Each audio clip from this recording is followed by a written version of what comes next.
older, they gave to their only sister. It was just a little house and a lot in their hometown. So you're talking about your dad's My dad. sister.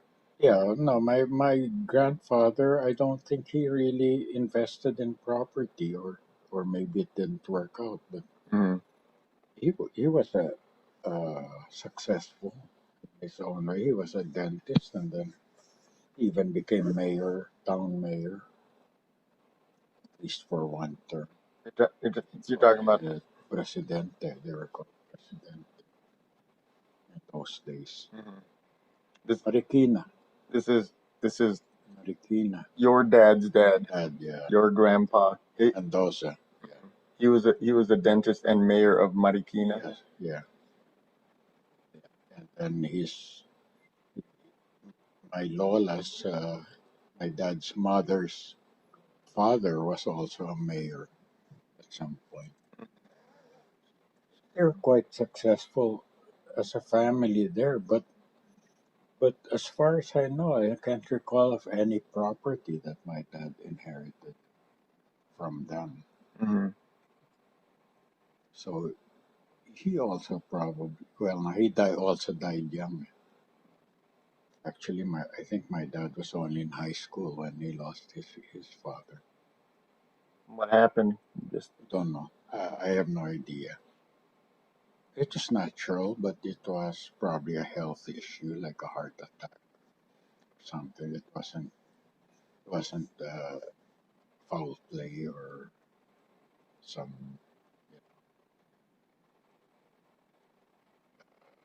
unusual. so. But yeah, he died young, so my dad had to live with his uncle for a while in high school. Tarlac, Tio Salio, Lola Salio is the one who has a road named after him in Baguio, Villalon. Salio, and I was named after him. My second name, Ramon. Rosalio. Your second name is Rosalio. oh. Yeah. I know you told me that before, but I feel like I'm hearing it for the first time. Yeah. I never think of that. Mhm. R. Mendoza, George R. Mendoza. Rosalio. So when did he go? When did your dad go to high school? That had to be in the mid 30s. 30s. Yeah. Yeah. Because he graduated from medicine in 1939. When he was So how let's old? say, I guess he was in his early 20s, maybe. 1915. Is when he was born. 1915, yeah. So he was about 24 in 1939. Finish med school. Yeah, yeah. He was a resident when he met my mom in Baguio in 1940, maybe approximately. Yeah, going. The resident is a newly graduated doctor. Is it? Yeah. Nowadays there's the There's internship. intern, Yeah, and now then this you. after intern. The internship is is like the first year or the just graduated. Yeah, And then that's where I'm at. when Right you now. get an offer or the hospital will hire you, you become a resident. Which in the old days it meant you actually lived there. There was quarters for the doctors In the hospital. in the hospital. That's why it's resident. Oh, it's literally Yeah, literally. the resident Yeah, doctor. the resident doctor lives upstairs in the dorm. Yeah. Just wake him up anytime. So UCSF is like that. They have UCSF in San Francisco. The hospital has residential townhouses right across the street, so they stay there. So residents are Yeah, still but residents. that's the origin, I think, of that term. That makes sense. Yeah. We're at one point there, and that's kind of from what I've heard or what I've seen in medical dramas, because they work such long hours. Doctors kind of live at the hospital. Yeah, they're the full time. They're the frontliners. Because then the others, the higher up or more, senior Administrative. doctors, They pick their schedule and Yeah, their yeah. patients. They become like the mentor. They're called fellows. You take a fellowship, so it's a non-stop process of studying. It's specialized. But my dad, he did take further trainings because I remember he would go, you know, to Manila for once in a while to attend training. Mm-hmm. But he was one of those that are called family doctors, which means that he was made house calls, and he basically was the main doctor. He did everything. Eventually, he got some additional credentials. He became an OBGYN. He Mm-hmm. also Mm-hmm. delivered babies, and he also did some orthopedics. Some surgery. No, yeah, well, he was physician surgeon, but he didn't do major surgery. He did like appendectomies, Oh, whoa, yeah. fixing broken bones. Mm-hmm. A lot of their clients are miners because he worked for a mining company. So Oh, you they miners, like yeah. coal miners, Oh, really? Gold. This gold. not But minors, this miners. this is tunnel deep. You can still go to some of their tunnels now. They've turned them into museums. They'll take you on a tour down there with the elevator and give you the miners. Mining helmet with Yeah, the light, yeah, with the the light. headlamp. That's a I candle. haven't done it yet, but I should one day. And where are the mines? Uh, just in the vicinity of Baguio, about Mm-hmm. maybe 10 kilometers, less than 7 miles away. So when you say you worked for a mining company, what is? Yeah, then get consolidated, incorporated. He had two employers basically. The hospital he worked at, which was run by owned by the nuns of Sisters of Saint Paul's the First, uh, employed him as a doctor in the hospital, and then the mining company Benguet Consolidated um, rented part of the hospital so that they could have their what they call their lab. They had their pathology, they had their X-ray, and their whatever lab, you know. And that's a big thing because, of course, the miners they always had lung problems, yeah, and tuberculosis, and uh, and so they needed to undergo regular screening. So they had a mobile X-ray truck, which I remember. My neighbor used to be the manager of that X-ray truck. They would actually go to the mines and they would conduct clinic there. And then the miners would come to him also if it was if they were mobile and consult. I did not know that. I never knew It's just an amazing job. Actually, he went to islands. He went to just really remote islands where people never go, but so because all that's there is a mine, in beautiful places. Right? They had copper in Sambales, and then they had a place called Masinloc, which is like almost in Malaysia already. To take a So it's like southeast or Yeah, southwest, yeah, south of Palawan, southwest. yeah, yeah, south of Palawan. So he was kind of like a contractor too in that. He was actually employed by both. He had two employers, a symbiotic relationship. The company rented facilities in the hospital, and the hospital used all those facilities for their own patients as well. So this was when he was doing this work. Was this before or after he met Lola? This is the only work he did. All his professional life, he only worked, as far as I know, only worked in this one job. Where he started as a resident, and Lola was a nurse. And they had their own romance, which is very romantic. It's quite touching when you think about it, because in those days, they could not talk. The doctors were not allowed to socialize with the nurses. All business.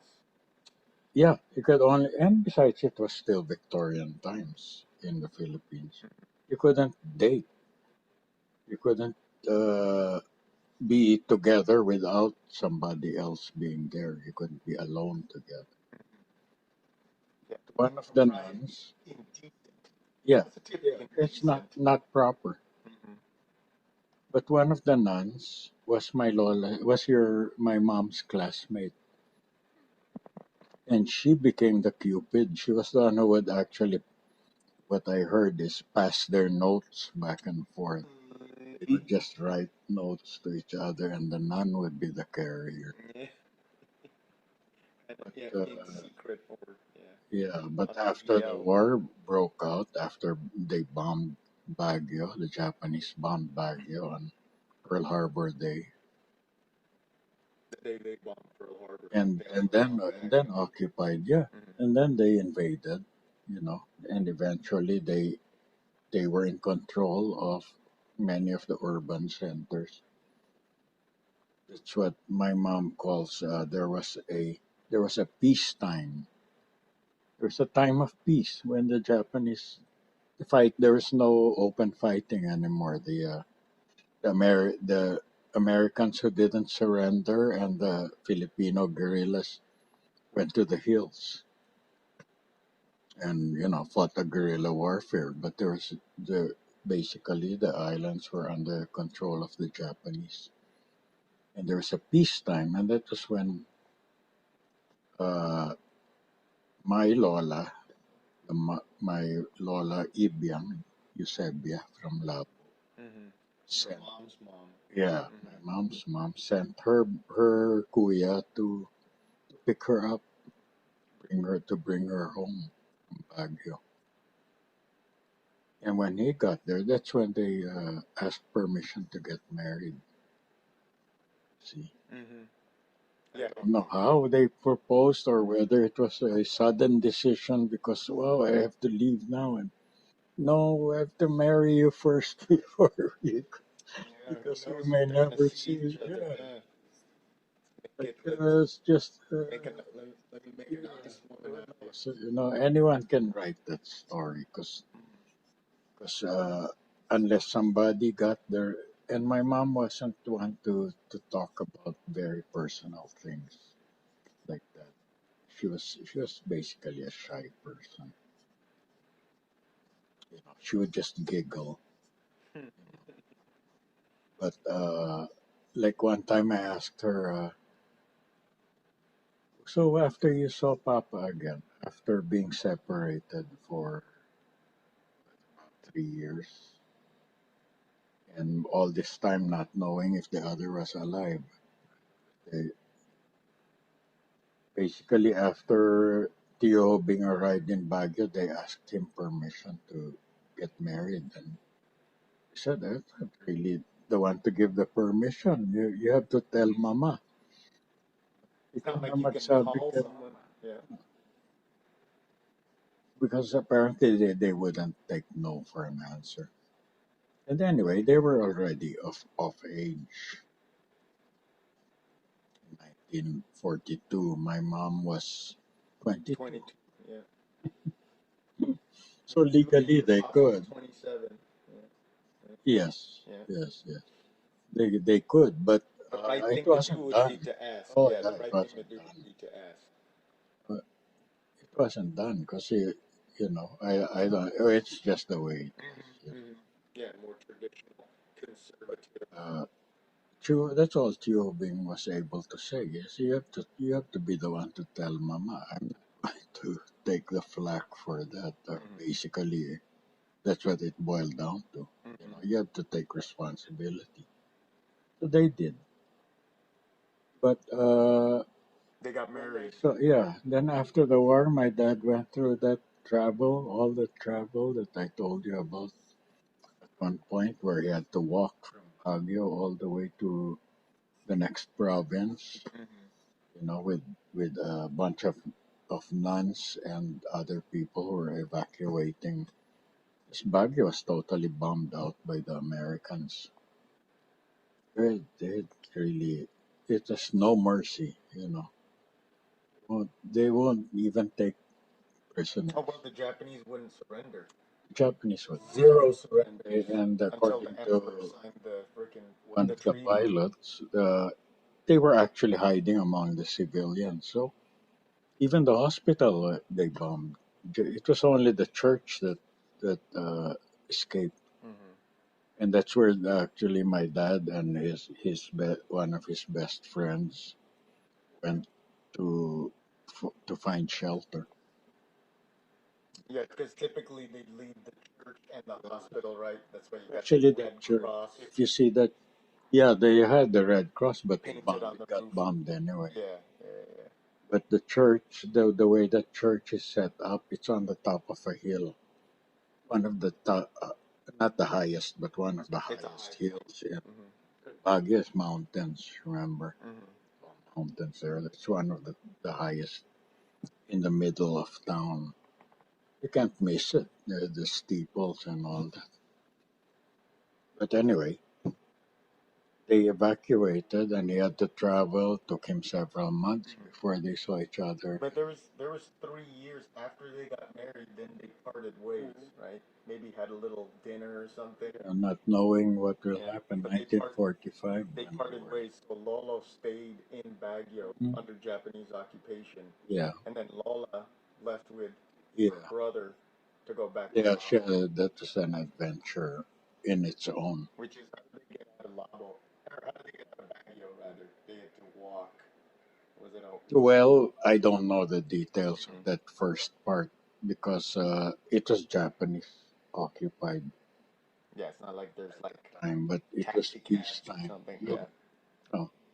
But there used to be a train that ran from the lowlands on the foothills of the mountain all the way to Manila.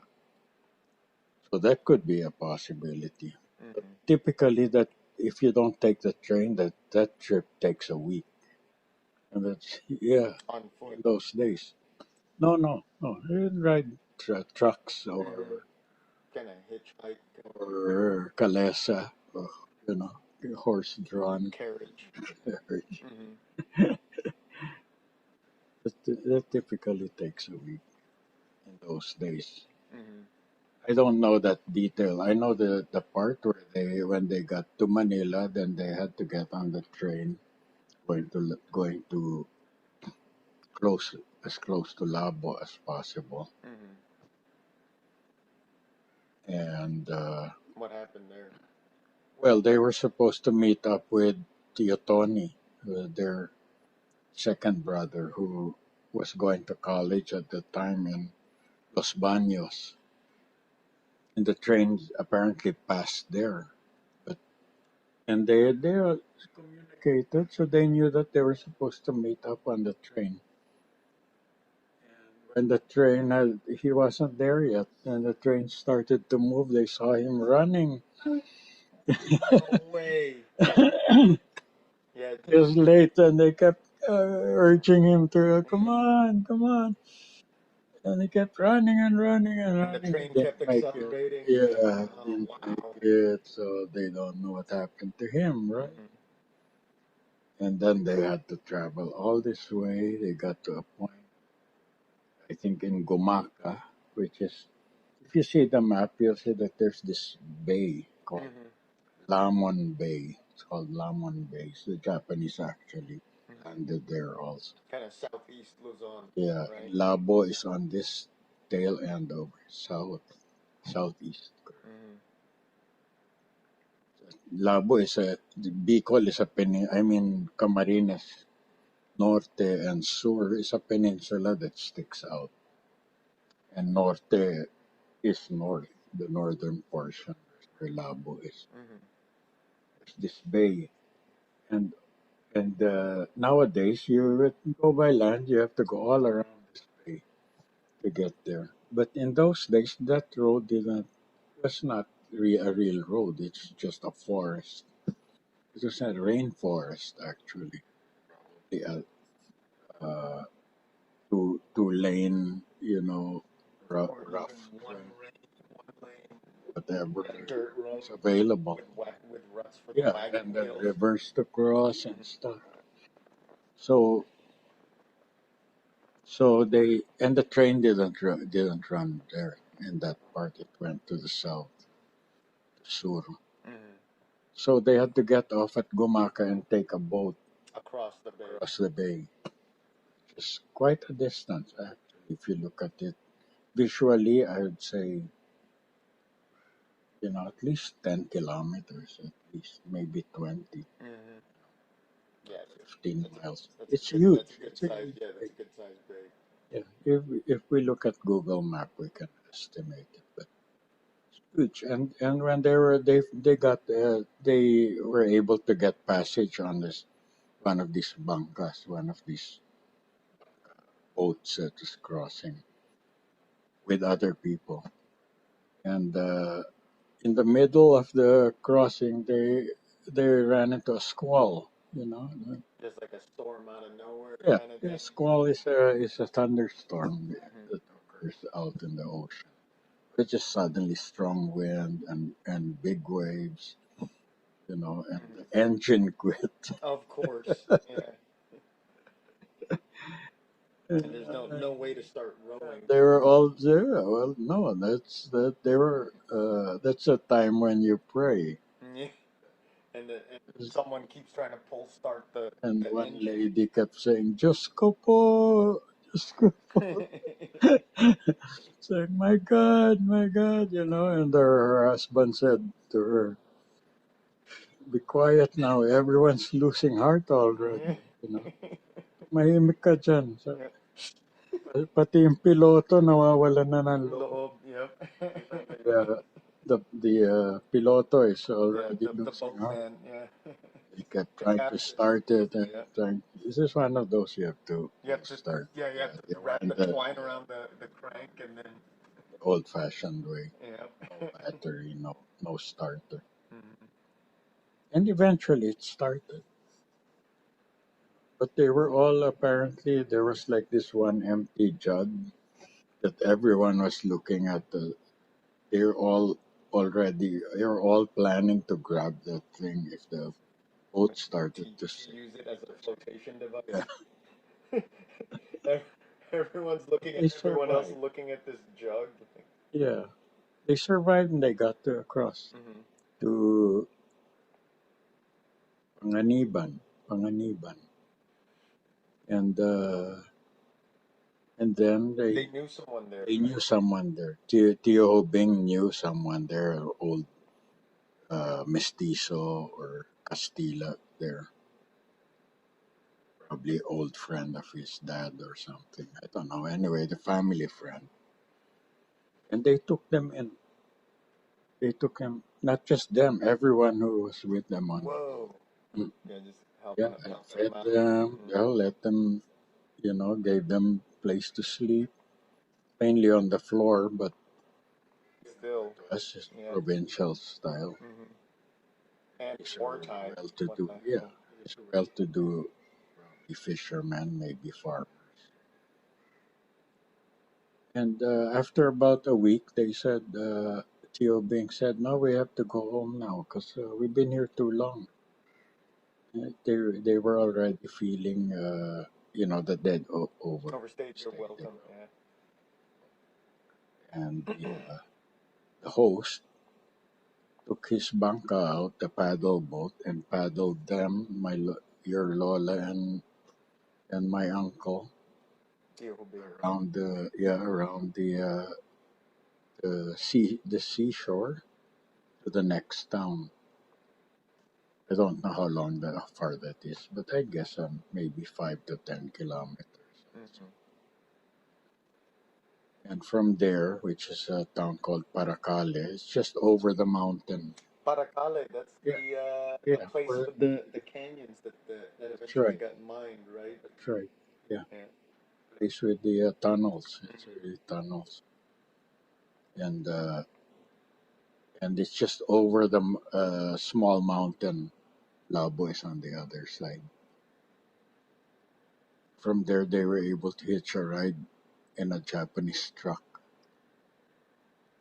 that was Interesting. going that way. Interesting. Yeah, it's really. When you think about it, and Gio Bing was maybe 30 years old, but my mom was only 22, right? 22 or 23. She's just this That's crazy. young kid. That's crazy. Anyway, they got home.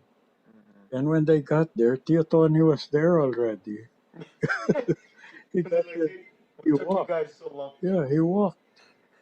He walked all the way from near Manila, all the way through that forest until Labo. And got there before them. Got there before. Yeah, I think his shoes were ruined. Yeah, I would think. Probably, yes, I'd I say remember think something like so. that. And he was traveling with these ex-convicts who were released they opened the prison up Hmm. when the Americans left. Yeah, they were just. Just let the prisoners Yeah, the out. guards were like, hey, you guys are on your own. Yeah, May ex-convict. God have mercy on your soul. So guys in like I'm just picturing I guys don't in the know. striced suits with the freaking with the ball and Probably. chain. They could have had Like, oh striped brother, suits where or art thou? orange suits, Yeah. probably, possibly. Because that's an American during the American times. Hmm. It's not like now. If you look at people in prison there now, they're just wearing shorts and no shirt. Hmm. Kind of gangbanger looking. Yeah, yeah. Slippers or bare feet. So Lola got to her destination. Meanwhile, Lolo is still in Baguio, Yeah, and yeah. They he just stayed stays there. until liberation. The liberation, 1945, Hmm.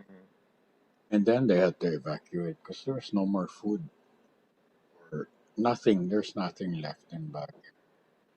It's all bombed. You've But seen some of those pictures, remember? Everybody has access to a lot of historical pictures that were taken. Most of them were taken by the U.S. Army. Mm. but the what was the Japanese occupation of Baguio like for your dad? I remember hearing like they would sometimes have executions of I public remember an executions and. anecdote about that my dad was able was they were actually required to go to the plaza and witness some someone being executed. Yeah, they wanted to make a I show. always Send a imagine, message. yeah, but I don't know if what I remember is just part of being my childhood imagination or the actual way he told it. Because my dad wasn't very. He didn't talk a lot about himself. He was really a quiet man, and he just worked too much. He worked 7 days a week. He Six had and a he had half, he had 6.5 days. yeah. Well, Sunday he had half a day. lot to work for. He had a lot of seven little Yeah, reasons. and a lot Eight of if you count Lola. people depending on him. Mm. And that but that's kind of Never turned his back on that responsibility. and you should. I mean, No. especially in a more traditional way, that was expected of a man to do that. That Well, was correct. his role in the Yeah, culture. yeah. So you go out, Particularly you in that provide. job, the profession he chose. So I asked him once, why didn't he play golf like other doctors? And he said, you know what will happen is I'll be out there in the golf course and they're gonna call me. So they call him while he's in a movie theater. They'll flash this on the screen. Dr. Mendoza. Yeah, they'll interrupt the movie, then they'll flash this on the screen. Like a little He slide or has to something. tell them where he is, right? I'll be at Pines Theater or Session Theater watching a movie. Yeah, they'll put this slide on there. Dr. Mendoza called us.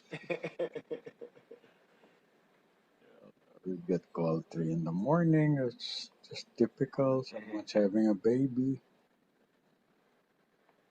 And that was his job. That was his duty. Yeah, and on Sundays, Sunday afternoons when he's off, that's when he would make house calls. Go to a patient's house, bring the flu vaccine or something, and Treat him right yeah, there. yeah. Well, I mean, With the his man little took an oath. syringe, You know. his little medical bag. The thing, the headband with the reflective disc. Yes. I don't know what that is, Yeah, but yeah. they all have one back Yeah. in the day. I think what they do there is they have a light somewhere, and they angle that they so that reflect it they reflect the light. on what they're looking at. There's a hole in the middle, so they can actually peer through that if they wanted to. Just like the Egyptians. Well, the man took an oath, the Hippocratic oath. I don't know what that oath is. He was. That's one thing you have to remember about him is that he was a man of honor. Gotta have a code. Gotta have a code. Yeah, he was old-fashioned in many ways. Abide by that code. Do the right thing. He was a man of his word. And when he he never said anything, but judging by the way he conducted his life and what people remember about him,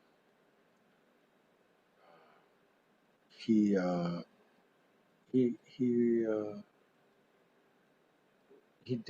was consistent with that. He never turned his back on people in need. And it wasn't about whether they could pay or not. Because oftentimes he'd get paid with chickens or with vegetables.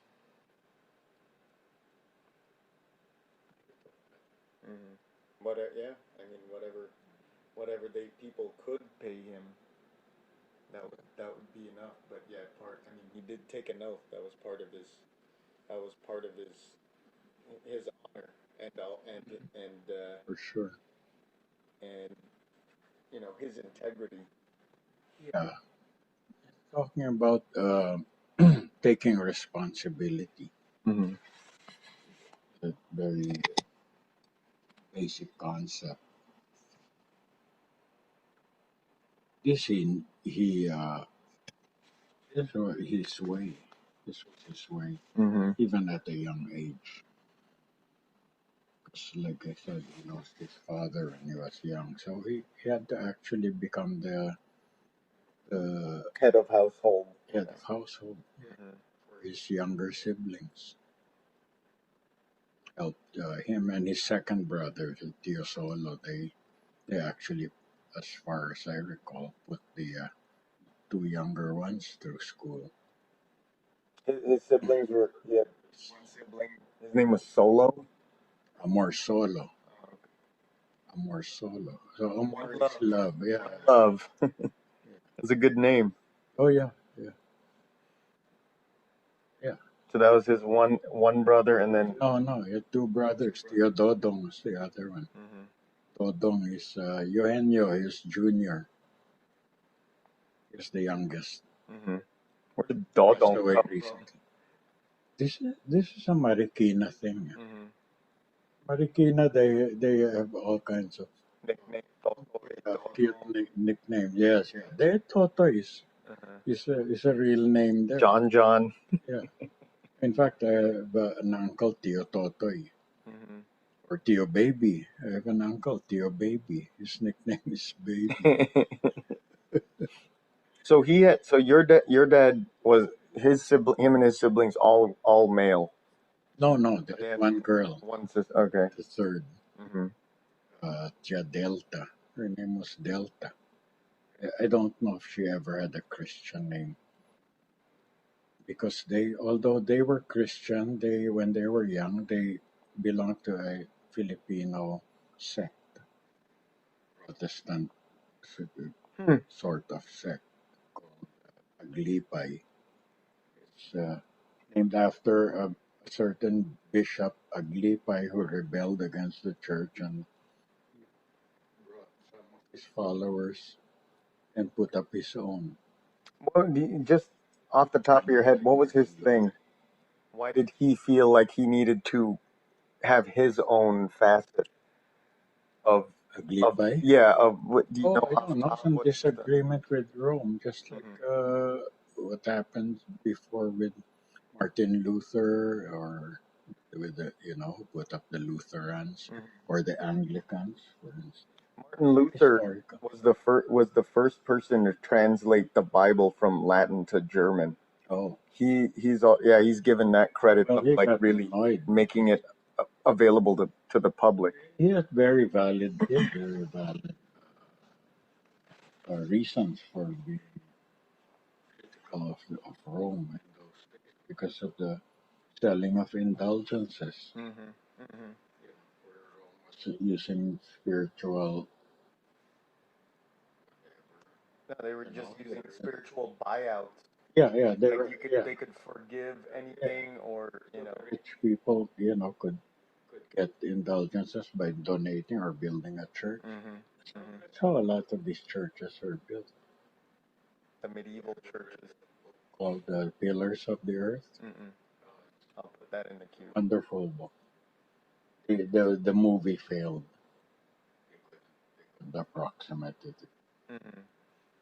But it's a great book because it's set in that time when the Europe was transitioning from the Dark Ages to the Renaissance, and the French were beginning to discover these new architectural possibilities Mm-hmm. using, Arches.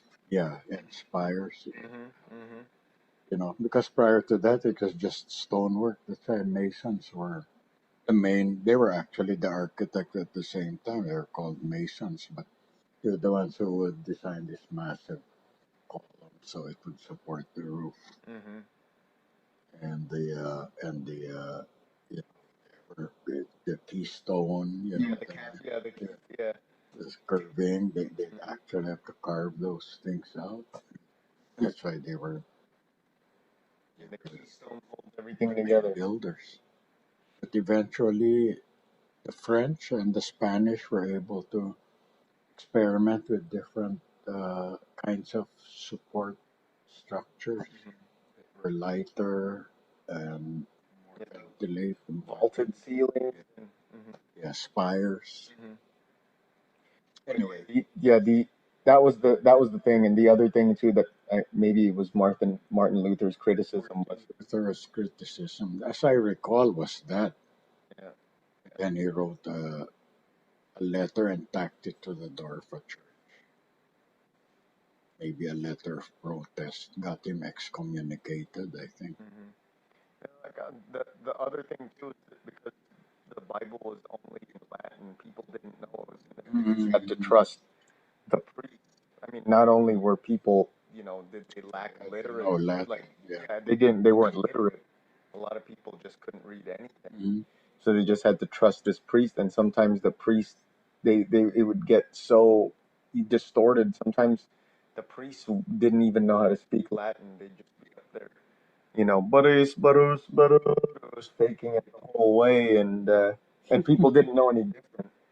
So yeah, one of Martin Luther's contributions was translating the Bible from Latin to German, and then that allowed I don't know more people to. what Aglipay's beef Mhm. for disagreement was. But he did it at some point in early, maybe during the Spanish times, early or 1800s Mm-hmm. sometimes, maybe early 1900s, set up his own church. And my Lola, uh, I don't know who else, my mom, my dad's mom, Mm-hmm. was a member of that. It was a Philippine church. That was one thing admirable about it. I think it was called the Philippine Independent. So there's possibly a anti-colonial uh, element, Mm-hmm. but they were a member of that. And I don't really know the history of it, but my dad, as I understand it, was baptized Catholic, but he was non-practicing. And the more secular. Yeah, yeah, and his mom was not Catholic.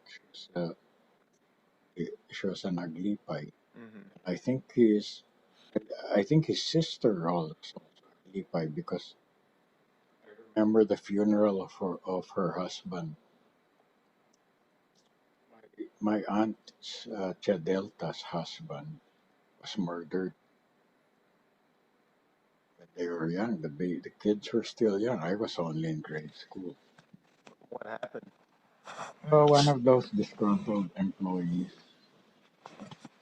came back with a gun and shot him in his office. Workplace shooting. I guess he fired somebody, Mm-hmm.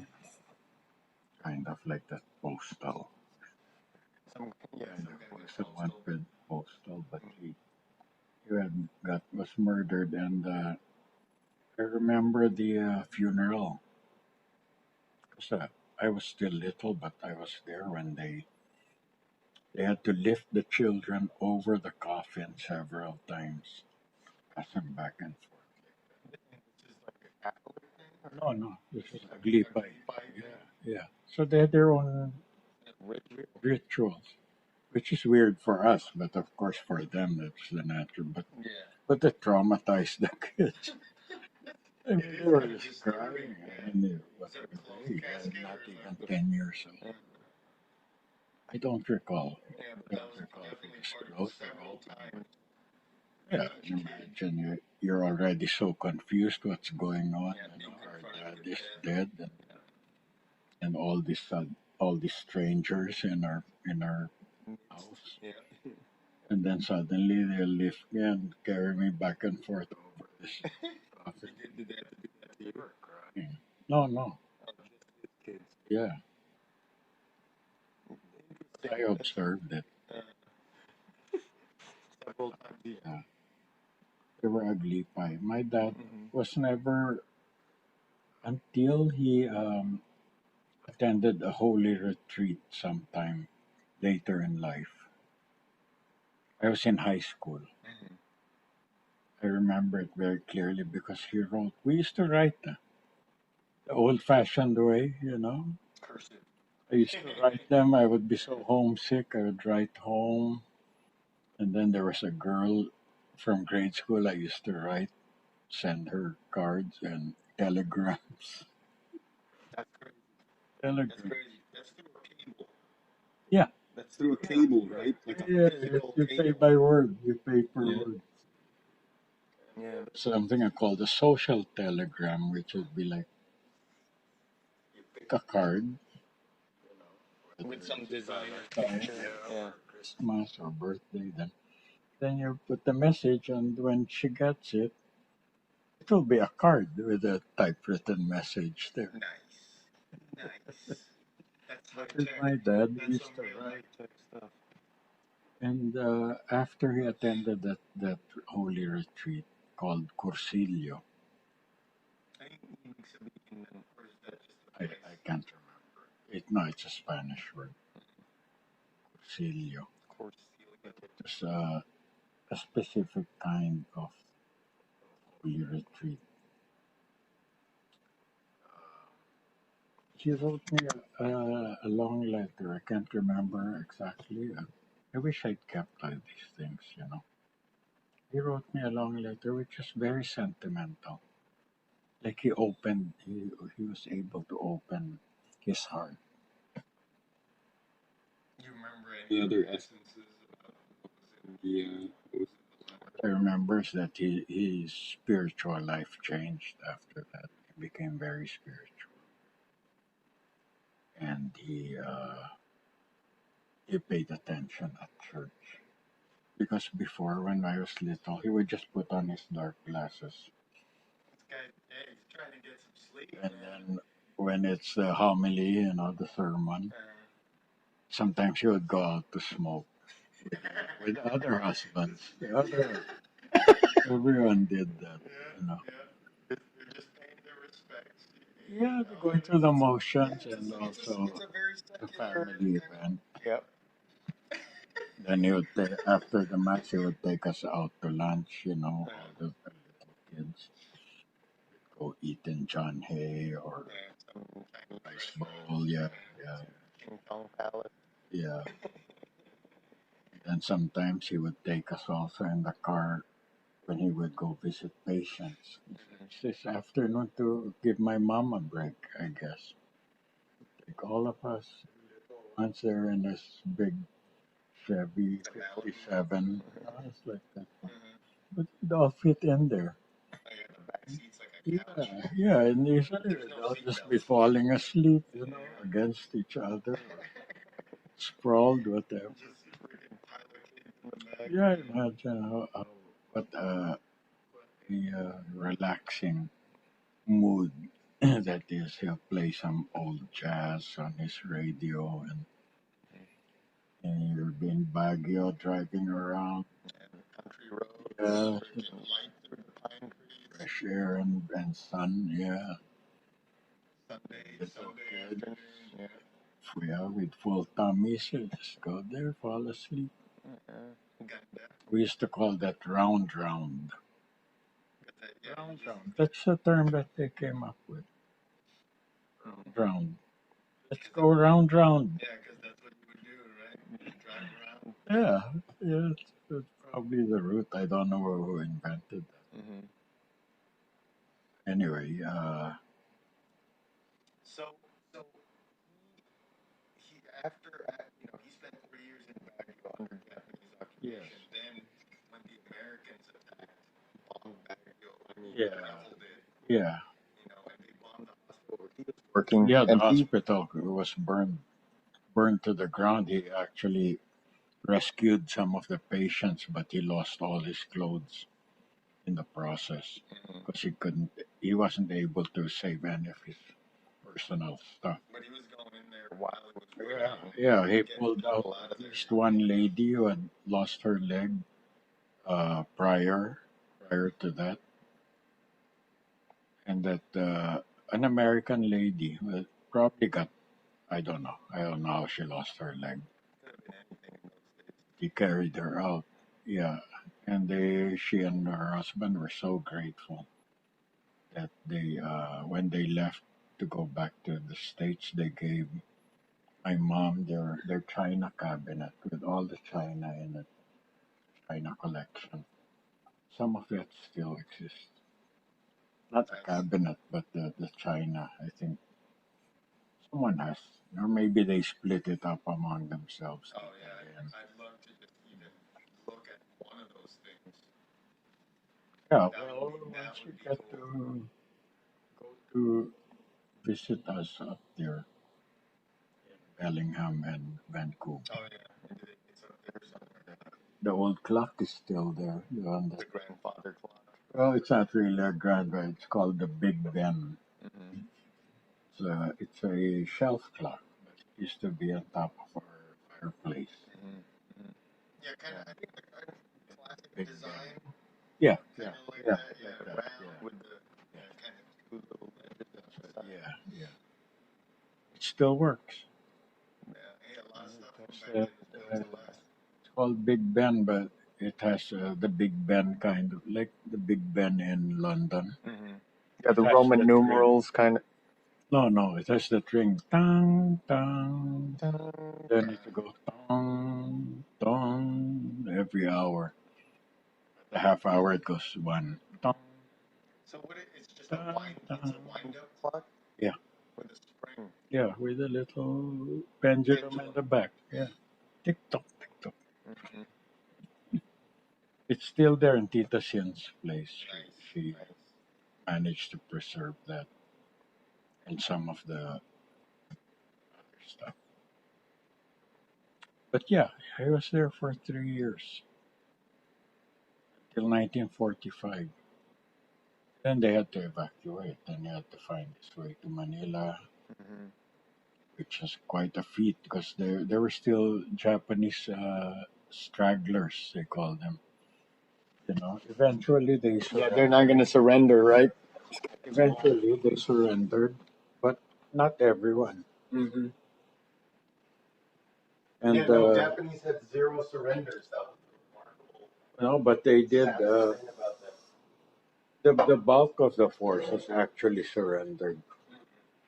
And my mom says that the story that someone described to her was they were like ants when they came out of the mountain. They were like ants, and they were marching along that mountain road from Oh, just like in an endless file. in an endless file. So many.